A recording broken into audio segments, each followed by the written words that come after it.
So I got to give some love to the Native Americans. Because when all this first started, I turned into one. I learned how the rain dances changed the weather. I learned that shaking your hands different ways made the rain fall different ways. And I just realized that their culture was a lot deeper than I had realized. So, when the flood was going to come, I needed to find a good knife. I went to the flea market with my parents, and on the table was a whole bunch of knives. They all had plastic handles. They didn't look very quality. And in the middle was this knife.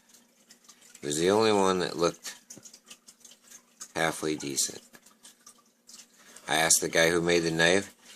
He said it was a Native American man. With all the Native American stuff going on with me. I said, really? He said, yep. I was like, what's his name? He's like, Red Cloud. I said, really? I guess this is my knife. So, later on, a couple weeks or so, after doing all the rain dances and learning about how their rocks do different things, sitting in a bar with my buddy John.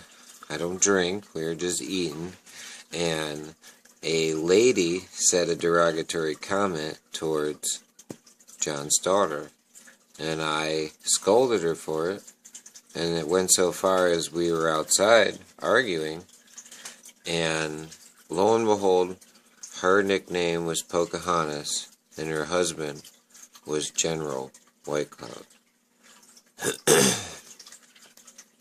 So I had a Red Cloud knife, and a White Cloud knight, and it just kept getting interesting from there. So after Tequamanon Falls and I saw the eagles with the heart fly down, for the next week or so, I don't know how many dead snakes I saw.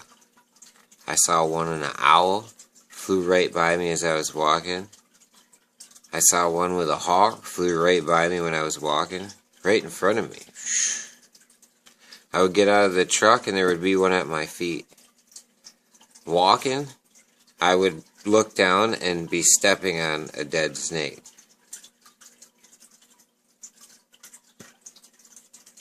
And that's supposed to be some kind of Native American omen. So, I tell her all these stories, everything that's been happening with me, being able to change the rain, and she scolded me. She told me that that was the first thing that they teach their kids was not to do that. And she also told me that you're not supposed to send subliminal messages to people because it affects the way that they think.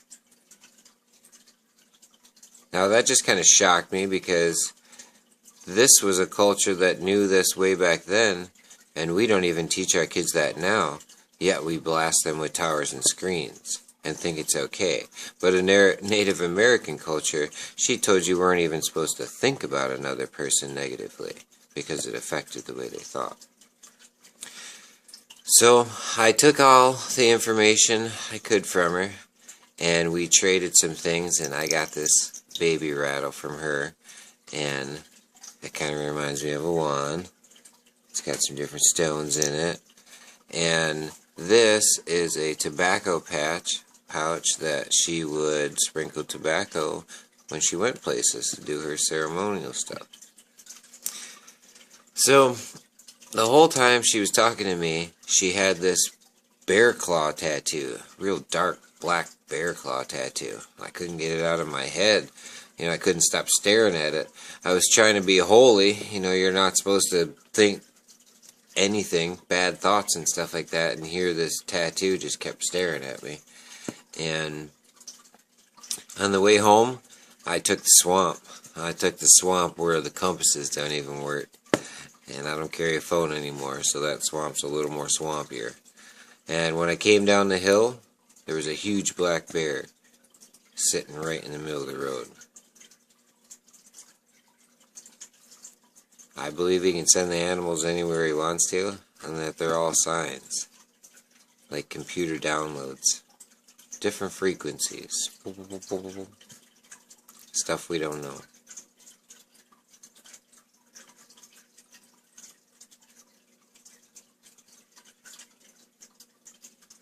Yeah, the Native Americans were an amazing culture. 10,000 years. Drink from every stream.